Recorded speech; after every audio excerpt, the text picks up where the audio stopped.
Section 79 ಅಲ್ಲಿ ತಿದ್ದುಪಡಿ ತಂದಿದ್ದೀರಿ. ಅದರಲ್ಲಿ ವಿಶೇಷವಾಗಿ ದಕ್ಷಿಣ ಕನ್ನಡ ಜಿಲ್ಲೆಯ ಕುಮ್ಕಿ, ಕಾನಬಾನ, ಸೊಪ್ಪಿನ ಬೆಟ್ಟಕ್ಕೆ ಸಂಬಂಧಪಟ್ಟಿರ್ತಕ್ಕಂಥ ದೃಷ್ಟಿಯಲ್ಲಿ ನೀವು ಪಕ್ಕ ಹೊಂದಿಕೊಂಡಿರುವ ದಾರಕಾರರಿಗೆ ಮಾತ್ರ ಪರಿಬಂಧಿಸತಕ್ಕದ್ದು ಎನ್ನುವಂಥದ್ದನ್ನು ನೀವು ಇದರಲ್ಲಿ ಹೇಳಿದಿರಿ.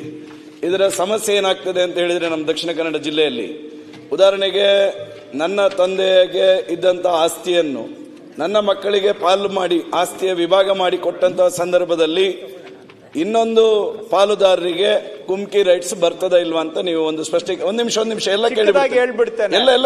ಅನ್ಡಿವೈಡೆಡ್ ಸರ್ವೆ ನಂಬರ್ ತಗೋತೇವೆ. ಅನ್ಡಿವೈಡೆಡ್ ಹೋಲ್ಡಿಂಗ್ ಒಂದು ಆ ಸಂದರ್ಭದಲ್ಲಿ ನಮಗೆ ಇಬ್ಬರಿಗೂ ಸಮಾನವಾಗಿ ಪಾಲು ಆದಂತಹ ಸಂದರ್ಭದಲ್ಲಿ, ಆಸ್ತಿ ವಿಭಾಗ ಆದಂತಹ ಸಂದರ್ಭದಲ್ಲಿ ಕುಮ್ಕಿ ರೈಟ್ಸ್ ಬರ್ತದೆ ಎನ್ನುವಂಥದ್ದು ಒಂದು ನೀವು ವಿವರಣೆ ಕೊಡಬೇಕಾದ್ದು.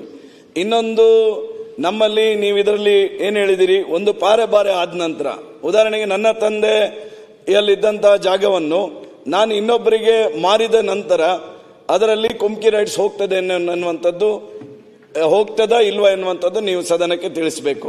ಯಾಕಂದ್ರೆ ಬಾರೆ ಆದ ನಂತರ ಕುಮ್ಕಿ ರೈಟ್ಸ್ ಹೋಗ್ತದೆ ಎನ್ನುವಂಥದ್ದು ಇದರಲ್ಲಿ ಇದ್ದಾಗೆ ಇದೆ. ಇನ್ನೊಂದು, ಕನ್ವರ್ಷನ್ ಆದ ನಂತರ ಉದಾಹರಣೆಗೆ ನಮ್ಮಲ್ಲಿ ಒಂದು ಸರ್ವೆ ನಂಬರ್ ಅಲ್ಲಿ ನಾವು ಮನೆ ಕಟ್ಟಬೇಕಾದ್ರೆ ನಾವು ಕನ್ವರ್ಷನ್ ಮಾಡಲೇಬೇಕಾಗ್ತದೆ. ಕನ್ವರ್ಷನ್ ಒಂದು 5 ಸೆನ್ಸ್ಗೆ ಮಾಡಿದ ತಕ್ಷಣ ಆ ಸರ್ವೆ ನಂಬರ್ ಅಲ್ಲಿ ಕನ್ವರ್ಷನ್ ಆದಾಗೆ ಆಗ್ತದೆ. ಕನ್ವರ್ಷನ್ ಆದ ನಂತರ ನಮ್ದು ಕುಮ್ಕಿ ರೈಟ್ಸ್ ಹೋಗ್ತದ ಇಲ್ವಾ ಎನ್ನುವಂಥದ್ದನ್ನು ಸಹ ನೀವು ಸದನಕ್ಕೆ ಮಾಹಿತಿಯನ್ನು ತಿಳಿಸಬೇಕು ಎನ್ನುವಂಥದ್ದು ವಿನಂತಿಯನ್ನು ಮಾಡ್ತೇನೆ. ಅದರ ಜೊತೆಗೆ ನೀವಿಲ್ಲಿ ಮೊದಲದಾಗಿ 69A ಅಲ್ಲಿ 18 ಕಿಲೋಮೀಟರ್ ಮತ್ತು 5 ಕಿಲೋಮೀಟರ್ ವ್ಯಾಪ್ತಿಯಲ್ಲಿ ಭೂ ಬಂಧಿತ ಖರಾಬನ್ನು ಸರ್ಕಾರ ಮಂಜೂರು ಮಾಡದಂತೆ ತಿದ್ದುಪಡಿ ಮಾಡಲಾಗುವುದು ಅಂತ ತಿಳಿಸಿದ್ದೀರಿ.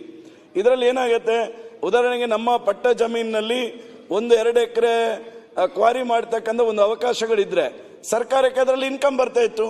ನೀವು ಅದನ್ನು ಬರೀ ಆ ಕಲ್ಲನ್ನು ಬಿಟ್ರೆ ಸರ್ಕಾರಕ್ಕೂ ಇನ್ಕಮ್ ಇಲ್ಲ, ಕೃಷಿಯನ್ನು ಮಾಡ್ಲಿಕ್ಕೂ ಸಾಧ್ಯ ಇಲ್ಲದಂತ ಪರಿಸ್ಥಿತಿ ಇದೆ. ಅದನ್ನು ಏನು ಮಾಡ್ಲಿಕ್ಕೆ ಆಗ್ತದೆ ಅನ್ನುವಂತ ಒಂದು ಮಾಹಿತಿಯನ್ನು ಸದನಕ್ಕೆ ತಿಳಿಸಬೇಕು. ಇನ್ನೊಂದು ಬಹಳ ಅವಶ್ಯಕವಾಗಿರ್ತಕ್ಕಂಥದ್ದು, ನೀವು ಮಾಡಿರ್ತಕ್ಕಂಥ ಸೆಕ್ಷನ್ 196 ಅಲ್ಲಿ ಹಿಂದೆ ಏನಿತ್ತು ಸರ್, ಹಿಂದೆ ತಹಶೀಲ್ದಾರಿಗೆ, AC ಅವರಿಗೆ, DC ಅವರಿಗೆ ಒಂದು ಒಳ್ಳೆ ಅವಕಾಶ ಇತ್ತು. ಗುಡ್ ಫೇತ್ ಮೇಲೆ ಅವರೊಂದು ಆರ್ಡರ್ ಮಾಡಬಹುದಿತ್ತು.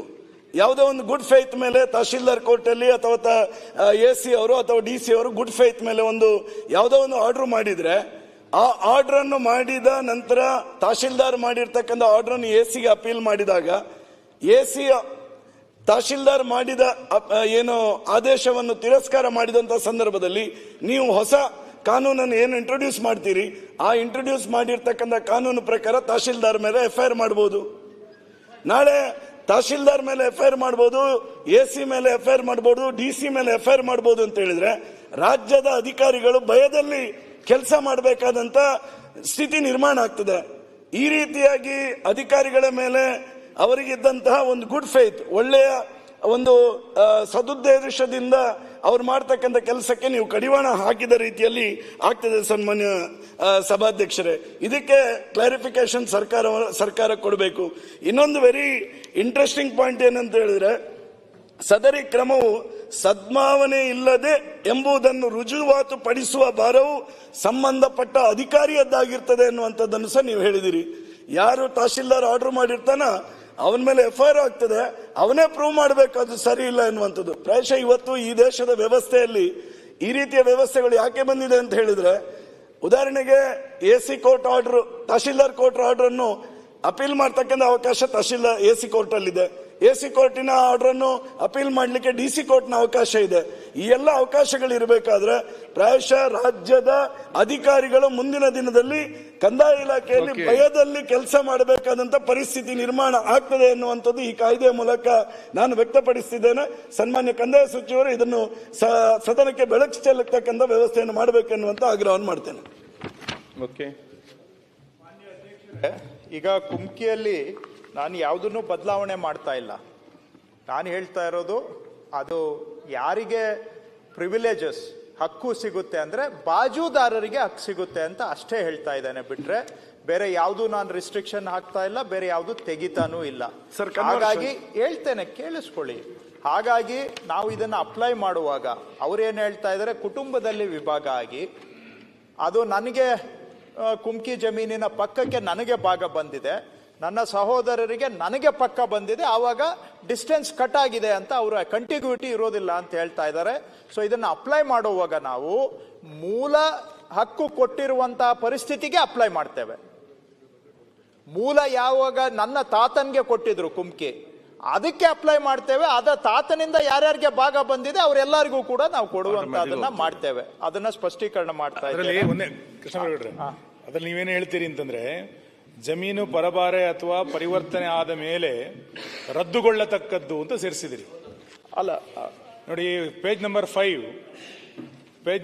ಅಲ್ಲಿ 16 79 ತಿದ್ದುಪಡಿ. ಅದ್ರಲ್ಲಿ ಏನ್ ಹೇಳ್ತಿದ್ದೀರಿ ಅಂತಂದ್ರೆ, ಹರೀಶ್ ಮುಂಜ್ ಅದನ್ನೇ ಹೇಳಿದ್ದು.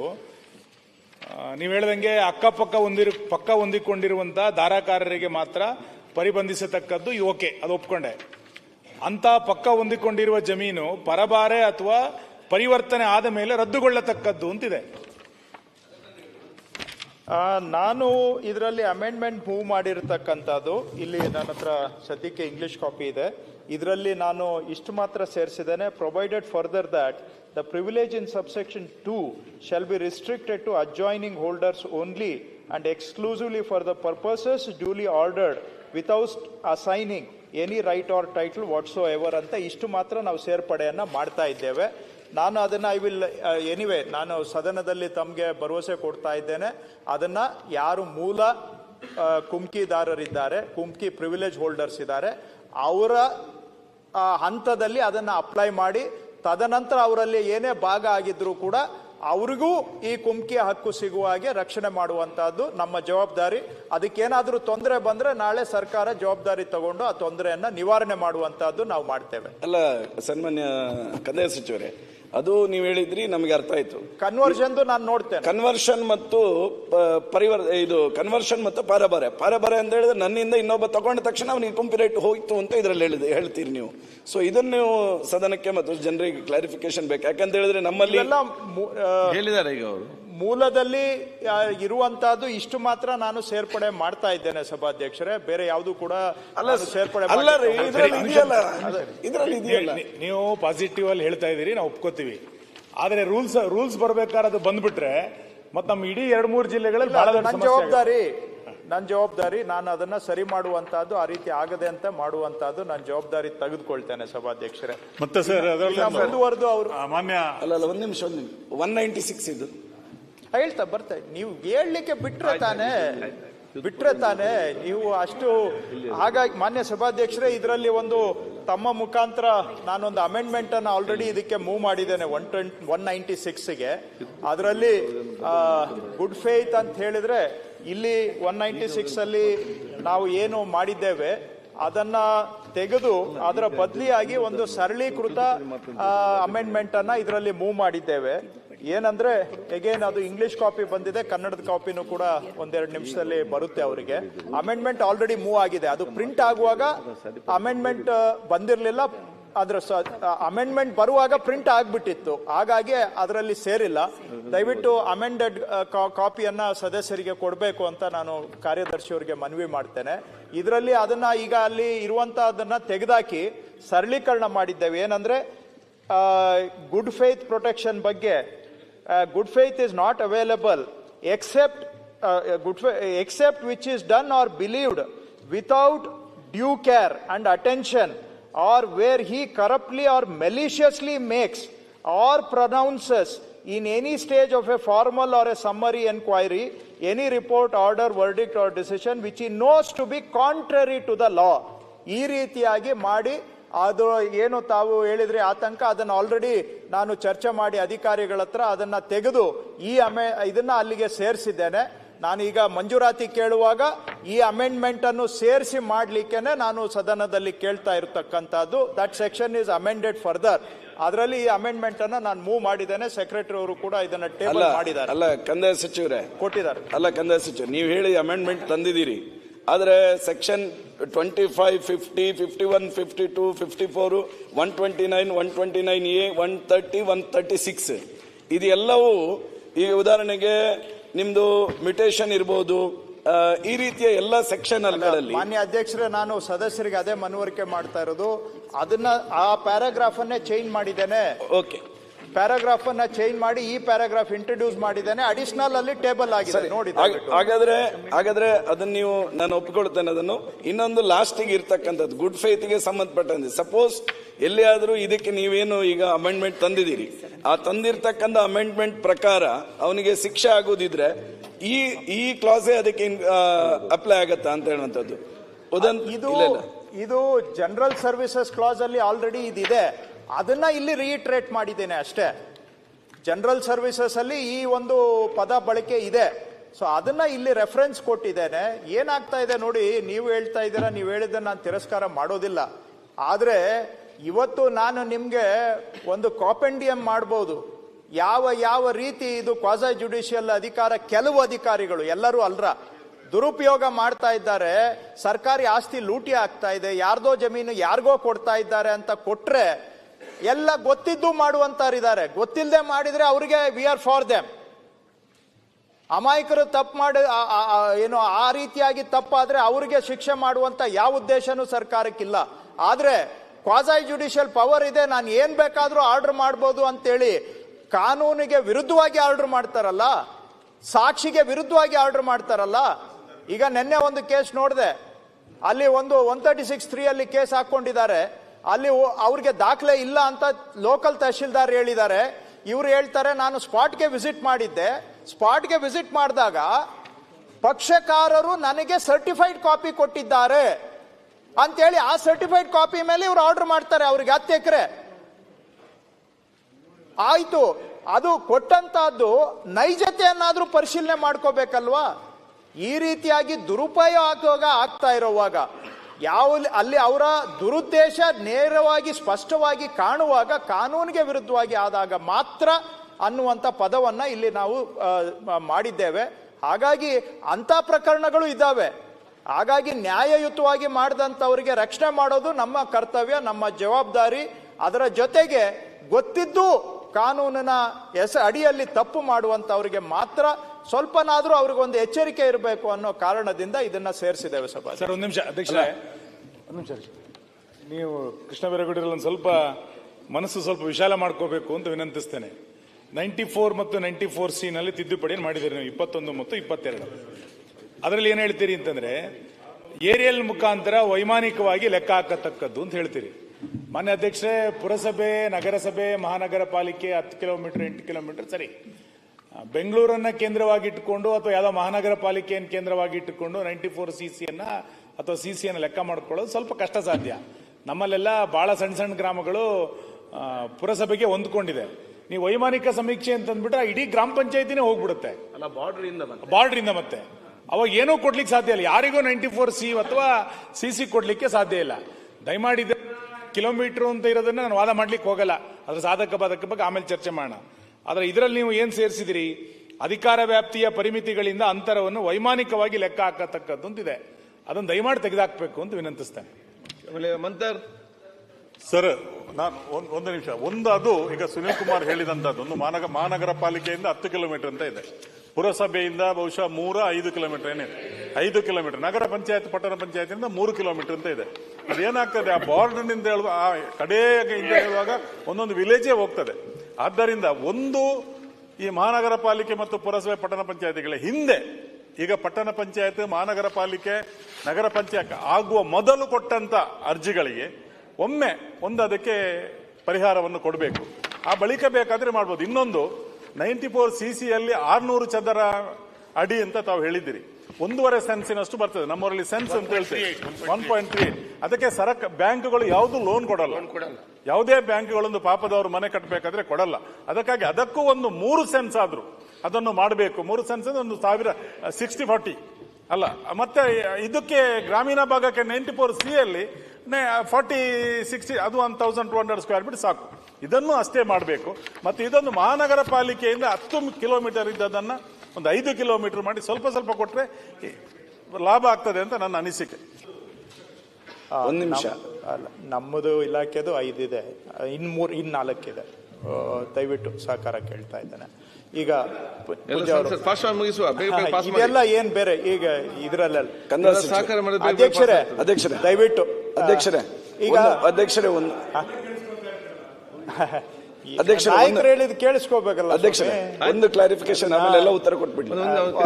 ಅಧ್ಯಕ್ಷರೇ. ಅಧ್ಯಕ್ಷರೇ ಇನ್ನೂ 4 ಬಿಲ್ ಇದೆ. ಕಂದಾಯ ಸಚಿವರು ಒಂದು ನೋಡಿ, ಸಾರ್ವಜನಿಕ ಉದ್ದೇಶದಿಂದ ಇದರಲ್ಲಿ 69A ಅಲ್ಲಿ ನೀವೇನು 18 ಕಿಲೋಮೀಟರ್ ಮತ್ತು 5 ಕಿಲೋಮೀಟರ್ ಅನ್ನುವಂಥದ್ದನ್ನು ಏನು ಸೂಚಿಸಿದ್ದೀರಿ, ಅದರಲ್ಲಿ ಒಂದು ಡಿ ಅಲ್ಲಿ ಹೇಳಿದಿರಿ, ಉದ್ಯಾನವನಗಳು, ಆಟದ ಮೈದಾನಗಳು, ಮುಕ್ತ ಜಾಗಗಳು ಅಥವಾ ಯಾವುದೇ ನಾಗರಿಕ ಸೌಲಭ್ಯಗಳಿಗೆ ಕಾಯ್ದು ಇರಿಸುವಂತಿಲ್ಲ ಅಂತ ಹೇಳಿದಿರಿ. ಒಂದು ಕಡೆಯಲ್ಲಿ ನೀವು ಗ್ರಾಂಟ್ ಮಾಡ್ಲಿಕ್ಕೆ ಆಗೋದಿಲ್ಲ ಅಂತಲೂ ಹೇಳ್ತೀರಿ. ಅಟ್ಲೀಸ್ಟ್ ವ್ಯಕ್ತಿಗೆ ಗ್ರಾಂಟ್ ಮಾಡ್ಲಿಕ್ಕೆ ಆಗದಿದ್ರೆ ಅಟ್ಲೀಸ್ಟ್ ಸಾರ್ವಜನಿಕ ಉದ್ದೇಶಕ್ಕಾದ್ರೂ ಕಾಯ್ದಿರಿಸಬೇಕಲ್ಲ ಕಂದಾಯ ಸಚಿವರೇ? ಅದಕ್ಕೆ ಇಡಬೇಕು. ಸನ್ಮಾನ್ಯ ಅಧ್ಯಕ್ಷರೇ, ಮಾನ್ಯ ರೆವಿನ್ಯೂ ಮಿನಿಸ್ಟರ್ಗೆ ಈ ಕುಮ್ಕಿ ಬಾಣೆ ಇದೆಲ್ಲನೂ ಏನಿದೆ, ನಾನು ರೆವಿನ್ಯೂ ಮಿನಿಸ್ಟರ್ ಆದಾಗ ಇದೆಲ್ಲ ನಮ್ಮ ಜ್ಞಾನೇಂದ್ರ ಇವರೆಲ್ಲ ಬಂದು ಅದನ್ನು ಕೊಡಬೇಕು ಅಂತ ಬಂತು. ಅವಾಗ ಸುಪ್ರೀಂ ಕೋರ್ಟ್ ಆರ್ಡರ್ ಏನಾಗಿದೆ ಅಂದರೆ, ಇದಕ್ಕೆ ಮುಂಚೆನೇ ಸುಪ್ರೀಂ ಕೋರ್ಟ್ಗೆ ಹೋಗ್ಬಿಟ್ಟಿದ್ದಾರೆ ಎಲ್ಲರೂ, ನಮಗೆ ಜಮೀನು ಕೊಡಬೇಕು ಅಂತ. ಆಗ ಸುಪ್ರೀಂ ಕೋರ್ಟ್ ಹೇಳಿದೆ, ಇಲ್ಲ ಇದು ಸರ್ಕಾರಿ ಜಮೀನು, ಯೂಸ್ ಮಾಡ್ಕೊಬೋದು ನೀವು ಅಷ್ಟೇ ಅನ್ನೋದನ್ನ ಕೊಟ್ಬಿಟ್ಟಿದ್ದಾರೆ. ಅದರಿಂದ ನಮಗೆ ಎಲ್ಲೂ ಹಂಚಕ್ಕೆ ಸಾಧ್ಯನೇ ಇಲ್ಲ. ಆದರೆ ಸರ್ಕಾರಕ್ಕೆ ಬಳಸುವಂಥದ್ದಕ್ಕೇನು ಸಮಸ್ಯೆ ಇಲ್ಲ ಅಂತ ನನಗೆ 100% ನೀವು ಯಾವುದೇ ಸ್ಕೂಲು, ಕಾಲೇಜು ಇದಕ್ಕೆಲ್ಲ ಬಳಕೆ ಮಾಡಬಹುದು. ಅದನ್ನ ಬಿಲ್ಲಲ್ಲೇ ನಾನು ರಿಸ್ಟ್ರಿಕ್ಟ್ ಮಾಡಿದ್ರೆ ದಯವಿಟ್ಟು ತೆಗೆದುಬಿಡಿ. ಬಿಲ್ಲಲ್ಲಿ ರಿಸ್ಟ್ರಿಕ್ಟ್ ಮಾಡಿ ಇಲ್ಲ ತೆಗೆದುಬಿಡಿ, ಅದೇನು ಸಮಸ್ಯೆ ಇಲ್ಲ. ಸ್ಪಷ್ಟೀಕರಣ ಕೊಟ್ಟೆ. ಇನ್ನೊಂದೇನೋ ನಾನು ಕೇಳ್ಪಟ್ಟೆ, ಅವ್ರು ಬೆಳಗ್ಗೆ ಬಂದಿದ್ರು, ಒಂದ್ ಮನೆಯಲ್ಲಿ 10 ಎಕರೆ ಇದ್ರೆ ಅದು ಮಾಡಿದ್ರ ಹೇಳಿದೆ. ಮಾನ್ಯ ಅಧ್ಯಕ್ಷರೇ, ಲಾಸ್ಟ್ ಪಾಯಿಂಟ್ಗೆ ಹೇಳ್ಬಿಡ್ತೇನೆ. ಇಲ್ಲ, ನೀವು ಅಲ್ಲಿ ಇರೋದ್ರ ಉದ್ದೇಶ ತಪ್ಪು ಅರ್ಥ ಆಗ್ತಾ ಇದೆ. ಅಂತ ಜಮೀನುಗಳು if it is reserved for park cannot be granted ಅಂತ ಹೇಳ್ತಾರೆ. ಕೆನಾಟ್. ಈ ಬಿ ಖರಾಬ್ ಇದನ್ನ ಫಸ್ಟ್ ಸೆಕ್ಷನ್ ಜೊತೆಗೆ ಓದಿ. ಲ್ಯಾಂಡ್ ಲಾಕ್ ಖರಾಬು, ಬಿ ಖರಾಬು ಗ್ರಾಂಟ್ ಮಾಡ್ಬೋದು ಅಂತಿದೆಯಲ್ಲ. ಇಫ್ ದಟ್ ಲ್ಯಾಂಡ್ ಲಾಕ್ ಖರಾಬ್ ಅದು ಏನಾದ್ರೂ ಈಕೋ ಸೆನ್ಸಿಟಿವ್ ಝೋನ್ ಅಲ್ಲಿ ಇದ್ರೆ ಅಥವಾ ಅದು ಪಾರ್ಕ್ ಆಗಿದ್ರೆ ಅಂತದ್ನ ಮಂಜೂರು ಮಾಡ್ಲಿಕ್ಕೆ ಬರೋದಿಲ್ಲ ಅನ್ನುವಂಥದ್ದು ಅರ್ಥ. ನಾನು ಸಭಾಧ್ಯಕ್ಷರೇ 94cc ಕೊಡುವುದೇ ಅರ್ಬನ್ ಲ್ಯಾಂಡ್ ಅಲ್ಲಿ, ಕಾರ್ಪೊರೇಷನ್ ಲಿಮಿಟ್ಸ್ ಅಲ್ಲೇ ಕೊಡುವಂತದ್ದು. 94cc ಹೇಳಿದ್ ನಾನು. ಆಯ್ತು, 94cc ಅರ್ಬನ್ ಲ್ಯಾಂಡ್ ಅಲ್ಲಿ, 94cc ಅರ್ಬನ್ ಲ್ಯಾಂಡ್ ಅಲ್ಲಿ ಕೊಡುವಾಗ ನಾವು ಏರಿಯಲ್ ಸರ್ವೆ ಅದು ಹೇಗೆ, ಅದಕ್ಕೆ ಎಲ್ಲಿಂದ ಮಾನ್ಯ ಅಧ್ಯಕ್ಷರೇ, ಈಗ ದಯವಿಟ್ಟು ಜಾಸ್ತಿ ಜನ ಸಲಹೆ ಕೊಟ್ಟಿದ್ದು ಈ ಆಸ್ ದ ಕ್ರೋ ಫ್ಲೈಸ್ ವೈಮಾನಿಕ ಅಂತರ ಏರಿಯಲ್ ಸರ್ವೆ ಬಗ್ಗೆ. ಮಾನ್ಯ ಅಧ್ಯಕ್ಷರೇ, ಈಗ ಆಗಲೇ ವೈಮಾನಿಕ ದೂರ ಅನ್ನುವಂತ ವಿಚಾರ ಇದೆ. ಅದು ಮೂಲ ಎಲ್ಲಿ ಅಂದ್ರೆ 1897ನೇ ಇಸ್ವಿಯಲ್ಲಿ ಅಂತರ ಮೆಜರ್ ಮಾಡೋದು ನಮ್ಮ ಇಲಾಖೆಯಲ್ಲಿ ಸರ್ವೆ ಡಿಪಾರ್ಟ್ಮೆಂಟ್. ಸರ್ವೆ ಮ್ಯಾನ್ಯುವಲ್ ತೆಗೆದು ನೋಡಿದ್ರೆ ಬ್ರಿಟಿಷರೇ ಇದು ಆಸ್ ದ ಕ್ರೋ ಫ್ಲೈಸ್ ಅಂತ ಬರೆದು ಹೋಗ್ಬಿಟ್ಟಿದ್ದಾರೆ. ಆ ನಂತರ ಈಗ ನಾನು ಬೇಕಾದ್ರೆ ಇವತ್ತು ತಯಾರಾಗಿ ಬಂದಿಲ್ಲ. ಆ ಹೋದ ಬಿಜೆಪಿ ಸರ್ಕಾರ, ಹಿಂದೆ ಇದ್ದಂತ ಕಾಂಗ್ರೆಸ್ ಸರ್ಕಾರ, ಅದಕ್ಕೆ ಹಿಂದೆ ಇದ್ದಂತ ಬಿಜೆಪಿ ಸರ್ಕಾರ, ಎಲ್ಲದರಲ್ಲೂ ಕೂಡ ಗೌರ್ಮೆಂಟ್ ಸರ್ಕ್ಯುಲರ್ ಹಾಕಿದ್ದಾರೆ. ಏರಿಯಲ್ ಸರ್ವೆ ಅನ್ನುವಂಥದ್ದು ಡೈರೆಕ್ಷನ್ ಹೊರಟೋಗಿದೆ. ಇದು ಯಾವುದು ಕೂಡ ಹೊಸದಿಲ್ಲ. ಅದು ಆಕ್ಟ್ ಅಲ್ಲಿ ಇರಲಿಲ್ಲ. ಗೌರ್ಮೆಂಟ್ ಡೈರೆಕ್ಷನ್ಸ್ ಇದೆ, ಸರ್ಕ್ಯುಲರ್ ಇದೆ, ಎಲ್ಲ ಇದೆ. ಆಕ್ಟ್ ಅಲ್ಲಿ ಮೆನ್ಷನ್ ಇರಲಿಲ್ಲ. ಈಗ ನಾನಿಲ್ಲಿ ಕೈ ಬಿಟ್ಟರು ಕೂಡ ಇದರಿಂದ ಲಾಭ ಆಗೋದಿಲ್ಲ. ಯಾಕಂದ್ರೆ ಸರ್ವೆ ಮ್ಯಾನ್ಯುವಲ್ ಅಲ್ಲಿ ಆಲ್ರೆಡಿ ಅದು ಆಸ್ ದ ಕ್ರೋ ಫ್ಲೈಸ್ ಅಂತ ಆವಾಗ್ಲಿಂದನೂ ಕೂಡ ಇದೆ. ಅದನ್ನ ಕಣ್ಣು ತಪ್ಪಿಸಿ ಅದು ಇದು ಮಾಡುವಂತಹದ್ದಿತ್ತು, ಅದಕ್ಕೆ ಕಾನೂನಲ್ಲಿ ಸೇರಿಸ್ತಾ ಇದ್ದೇವೆ.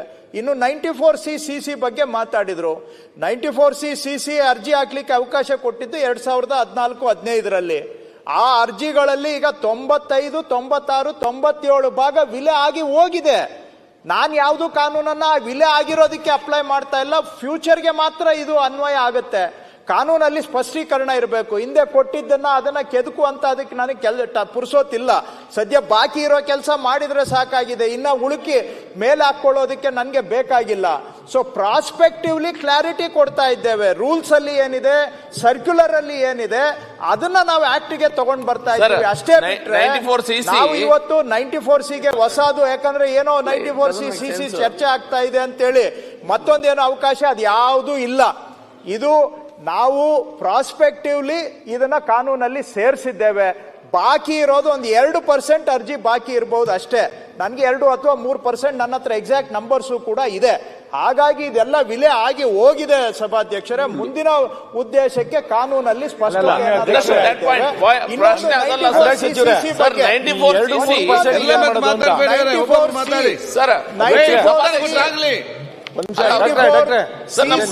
ಬೇರೆ 600 ಅಡಿ 1200 ಅಡಿ ನಾನು ತಂದಿರೋದಲ್ಲ.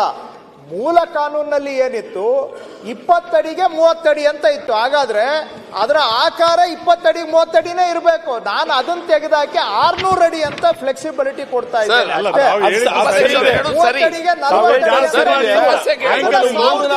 ಮಾಡ್ತಾ ಇದ್ದೇನೆ. ನಾನು ಯಾವ್ದು ಕೂಡ ಒಂದ್ ನಿಮಿಷ ಅದು ಯಾಕೆ ಮಾಡ್ತಾ ಇದ್ದೀರಾ ಎಲ್ಲ ಆಗೋಗಿದೆ ಅಂತ ಕೇಳ್ಬೋದು. ಈ 600 ಅಡಿ ಅಂತ ಹೇಳುವುದು ಒಂದು ಅದು ಸರಳ ಮೆಥಡ್. ಸರಿ ಇದೆ.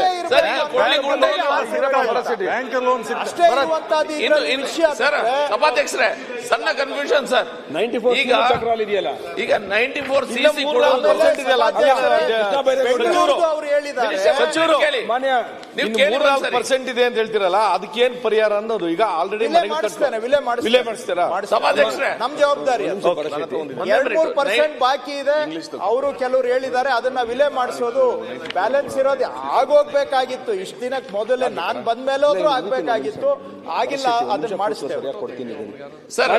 ಮಾನ್ಯ ಅಧ್ಯಕ್ಷರೇ, ಬ್ಯಾಂಗ್ಳೂರ್ದು ಇದೆ, ಏರಿಯಲ್ ಸರ್ವೆದು ಇದೆ. ಅವರು ಮಾನ್ಯ ಸದಸ್ಯರು ಹೇಳಿದಾಗೆ ಕೋರ್ಟ್ ಅಲ್ಲಿ ಆವತ್ತಿನ ದಿನದ ಕಾನೂನು ಅನ್ವಯ ಆಗಬೇಕು ಅನ್ನುವಂತಹದ್ದು ಕೂಡ ಆದೇಶಗಳಲ್ಲಿ ಬಂದಿದೆ. ಅದಲ್ಲದೆ ಕೆಲವು ತದ್ವಿರುದ್ಧವಾದಂತ ಕೋರ್ಟ್ ಆರ್ಡರ್ಗಳು ಬಂದಿದೆ. ಅದನ್ನೆಲ್ಲ ಈಗ ಒಂದು 3-4 ಮೀಟಿಂಗ್ ಮಾಡಿದ್ದೇನೆ. ಸೊಲ್ಯೂಷನ್ ಕೊಡಕ್ಕಾಗುತ್ತಾ? ಬಹಳ ಕಷ್ಟ ಇದೆ. ಆದ್ರೂ ಕೂಡ ಆಗದೆ ಹೋದ್ರು ಅದಕ್ಕೆ ಏನಾದ್ರೂ ಸೊಲ್ಯೂಷನ್ ಕೊಡುವಂತ ಪ್ರಯತ್ನ ಮಾಡ್ತಾ ಪ್ರಶ್ನೆ ಇದ್ದೇವೆ. ಬೇರೆ. 94 ಸಿಸಿ ಕೊಡುವುದೇ ಅರ್ಬನ್ ಲ್ಯಾಂಡ್ ಅಲ್ಲಿ, 94 ಸಿಸಿ ಕೊಡುವುದೇ ಅರ್ಬನ್ ಅಲ್ಲಿ ಸಿಸಿ. ಈಗ ಅಲ್ಲಿಗೆ ನೀವು ಏರಿಯಲ್ ಲೈನ್ ಅಂತ ಹಾಕಿದ್ರಲ್ಲ, ಆದ್ರೆ ಉದ್ದೇಶ ಏನಂತ ಕೇಳಿದ್ ನೀವು. ಇವಾಗ giving it inside the line ಆಗೋದಿಲ್ಲ. ದಯವಿಟ್ಟು ಇನ್ನೊಂದು ಒಂದ್ ನಿಮಿಷ ಎಲ್ಲರೂ ಮಾತಾಡಿದ್ರೆ ಯಾರಿಗೂ ಸ್ಪಷ್ಟೀಕರಣ ಆಗೋದಿಲ್ಲ. ಅಧ್ಯಕ್ಷರೇ, ಈಗ ಒಂದು ನಗರ ಪ್ರದೇಶದ ಗಡಿ ಇದೆ. ಆ ಗಡಿ ಒಳಗಡೆ 94 ಸಿಸಿ ಅನ್ವಯ ಆಗುತ್ತೆ. ಗಡಿ 94 ಸಿಸಿ ಅನ್ವಯ ಆಗುತ್ತೆ. ಗಡಿಯಿಂದ ಬಫರ್ ಇದೆ. ಪಟ್ಟಣ ಪಂಚಾಯತಿಗೆ 3 ಕಿಲೋಮೀಟರ್ ಇದೆ. ಇದಕ್ಕೆ ಪಾಲಿಕೆಗೆ 10 ಕಿಲೋಮೀಟರ್.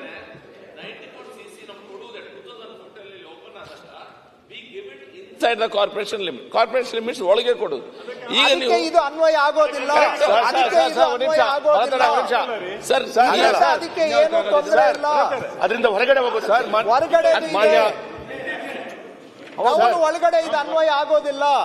ಇದು ಟೌನಿನ ಗಡಿ ಬಫರ್ ಮಾಡ್ಲಿಕ್ಕೆ ಮಾತ್ರ ಇದು ಅನ್ವಯ ಆಗುತ್ತೆ. ಬಫರ್ಗೆ ಟೌನು ಬಾರ್ಡರ್ ಇಂದ ಬಫರ್ ಝೋನ್ 3, 5, 10, 15 ಕಿಲೋಮೀಟರ್ ಇದೆ. ಅದಕ್ಕೆ ಇದು ಅನ್ವಯ ಆಗುತ್ತೆ. ಸಭಾಧ್ಯಕ್ಷರೇ, ಮಾನ್ಯ ಸಭಾಧ್ಯಕ್ಷರೇ, ಒಂದು 94 ಸಿ ಬಗ್ಗೆ ಆಮೇಲೆ ಅವರೊಂದು ಕಮಿಟಿದು ಕೇಳಿದ್ರು. ಒಂದೇ ಕಮಿಟಿ ಅಂತ ಅಡಿಷನಲ್ ಮಾಡಲಿಕ್ಕೆ ಇನ್ನೊಂದು ಸೆಕ್ಷನ್ ಇದೆ. ಆ ಹಕ್ಕನ್ನ ನಾವು ತೆಗೆದಾಕ್ತಾ ಇಲ್ಲ.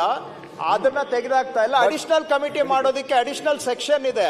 ಅದು ಹಾಗೆ ಮುಂದುವರಿಯುತ್ತೆ ಸಭಾಧ್ಯಕ್ಷರೇ, ಒಂದೇ ಕಮಿಟಿ ಅನ್ನುವಂಥದ್ದಲ್ಲ.